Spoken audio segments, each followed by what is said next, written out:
Hi everyone, welcome back to another video. So as you all know, I got engaged, and if you didn't know, go back and watch my previous video. So I wanted to kind of take you on a ring tour today because a lot of thought went into choosing a ring, and for a few months I was obsessed. I'm still obsessed with rings because I love shiny things, okay? So let me tell you the story of how I got from one ring to another and evolved my style and figured out what I liked. So it kind of started in December. So now we're in May. So back in December, we were kind of starting to think about, should we get engaged? What kind of rings do we like? We have no idea.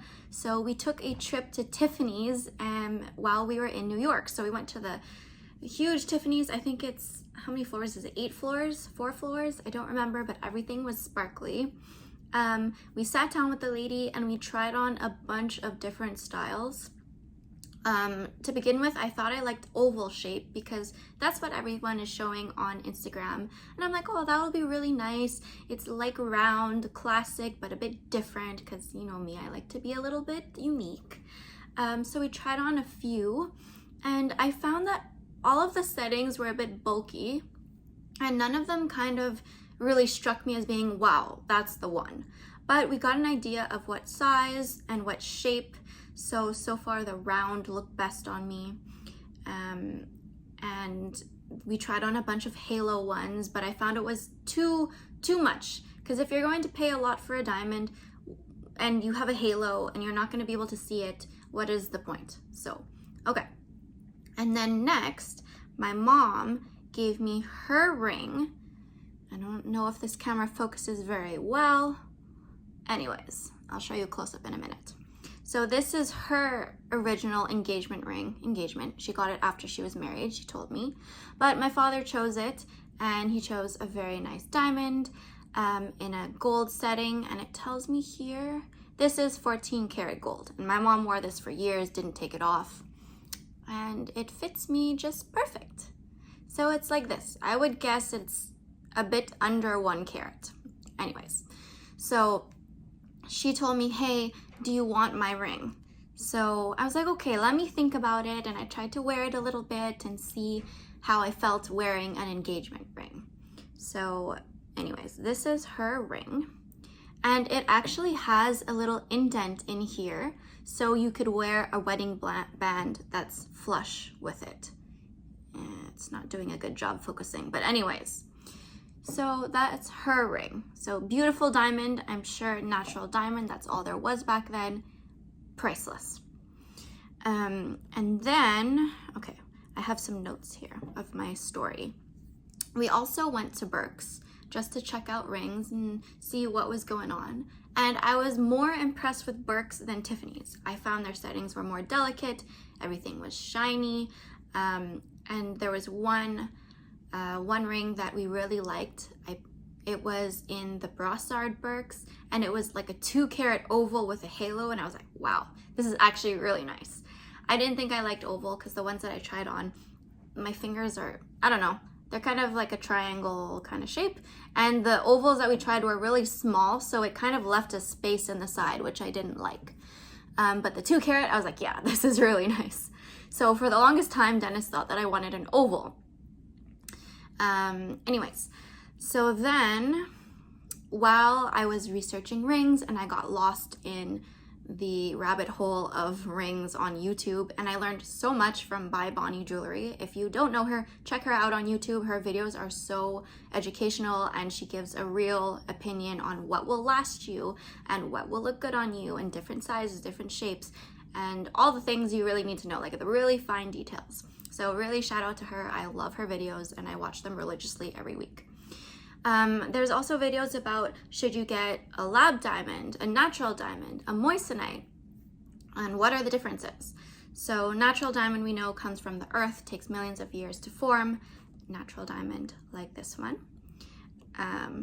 There's also lab diamonds, which are exactly the same carbon makeup, organic makeup, same material completely, it's just made in a lab. And so the benefits of that is that it's considered eco-friendly because you don't need that manpower. There's no blood diamond trade. Also saving, there's a lot of energy that goes into it, but less so than an actual mining corporation. Also, a benefit is that it's about, what did they say? Half the price or a third of the price? I don't really remember. So the price is much less than a natural diamond. Some people may argue that the resale will be less than a natural diamond, but the idea is that you're not really going to sell your ring if it has sentimental value. Anyways, so that's the benefits of a lab diamond. On the other hand, there are other people also saying that moissanite is a good option as well, which is also a little bit less price than a lab diamond. It's a different carbon makeup than a diamond, and some people might say it's a fake diamond. It's not fake, it's a real gem. It just has a bit different makeup than a diamond. So that's a moissanite. So I went on Etsy and I'm like, let me buy something for myself. And I found this beautiful teal moissanite ring. I got it off Etsy. It was from a company in India, and they say it's a real moissanite. To me, it looks real. Who knows, but it's beautiful. The benefits of a moissanite is the cost. Also, there is more fire in a moissanite than a diamond, so more of that rainbow flashes. Some people, that's their aesthetic, that's what they love. And I really like it. I think it's beautiful. So this is a moissanite. I got it for $44. Anyways, so that is this ring that I think it's for fun. The only thing is that it kind of pokes out here between your fingers and you can feel it. And this is supposed to be a 5.5. And to me, on this finger, it's a little bit big. But, you know, for the value, for your money, beautiful. If you choose to go for moissanite, good for you. It's still a real gem. And then my friend Anissa took me to Burke's again. So we went to Fairview Burke's, and the lady there was so nice and she helped me so much. And there I tried on pave solitaire diamond. I always knew that I wanted pave, which is these little gems on the side, because, you know, it adds a little bit something special. And I really, really liked those styles. It was so shiny, perfect fit my hand. And from then on, I was like, this is the kind that I want. So then I look at the Burke's website and I see, okay, this ring starts at $20,000. All right. I don't know where Dennis will find that money, but this is what I like. And I see also that it's an 18 karat gold. So the rose gold, actually rose gold is the one that I like the best. The difference between 18 karat and 14 karat is the amount of gold component in your metal. There's pros and cons with both. I like the look of the 18 karat rose gold better because it looks more gold. 18 karat more gold than 14 karat gold. However, a 14 karat will look more rosy rose gold because of that copper alloy in it. For example, my bracelet here that I got done at Prism is a 14 karat. And to me, it does look a bit rosier. However, each jeweler will have a different recipe and component of how much gold and what kind of elements they put in their mix. So it could look a bit different. However, I decided, okay, I like 18 karat gold. If you want to resize it, it's supposed to be a bit less brittle, however, a bit more malleable. So it's a good thing, bad thing, it's up to you. It's a small detail. And then I wanted to get a travel ring. So I kind of jumped on the gun a bit too fast. I got really excited, okay? So I was like, hey, let me get an oval. So this is a travel ring. It could be a real engagement ring as well, from Mod Gents, which I really love the quality. I'm so impressed. And this is the exact oval that I would get. So this is kind of a rounder oval. And if you didn't know, ovals have different ratios and shapes. Some are more elongated, some are more wide. And this is supposed to be a 3 carat, around 3 carats, because this one is not a real diamond, not a moissanite. This would be what you would call a fake diamond. So it's a quartz. No, it's a cubic zirconia. But it looks really good. And so this is what it looks like on. And I find this proportion is really good for my finger. So it's just wide enough to give enough coverage. So it would be about 3 carats, or the same size as a 3 carat, because the carat size goes by the weight. So if it's a different material, it'll weigh a bit different. Anyways, so then this is my travel ring. It was about $100, which is great for a travel ring. So this one is made out of sterling silver. However, it is plated in rose gold with rhodium on top to give it that shine and luster. So this accounts for that price difference.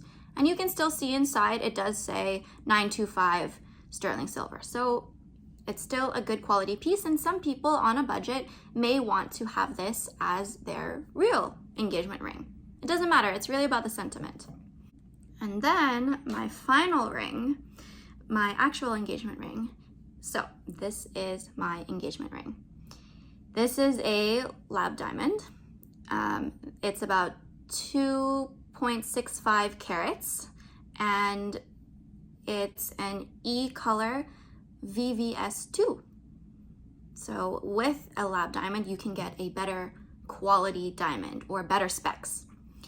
It has the pave diamonds around it, which I absolutely love. And my favorite thing is actually these petal prongs. I don't know if you can see that, but there are petal prongs on the side. So it's kind of something extra special. This is in a size 5.25. So since trying on this ring, this is a 5.5. It's a little bit too big for me. And this one is a 5.5, made a little bit smaller, but still, I don't want it to fall off. So 5.25, it's actually the perfect size. This is in an 18 karat rose gold. It has the petal prongs, no cathedral. So if you have seen rings, they have this cathedral on the side, which could add stability. But for aesthetics, I like it just like this, just simple and clean. The band is 1.8 millimeters, which is still dainty, but not too thin.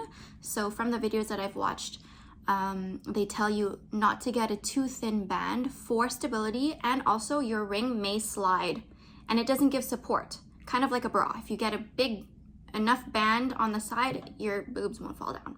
Same idea.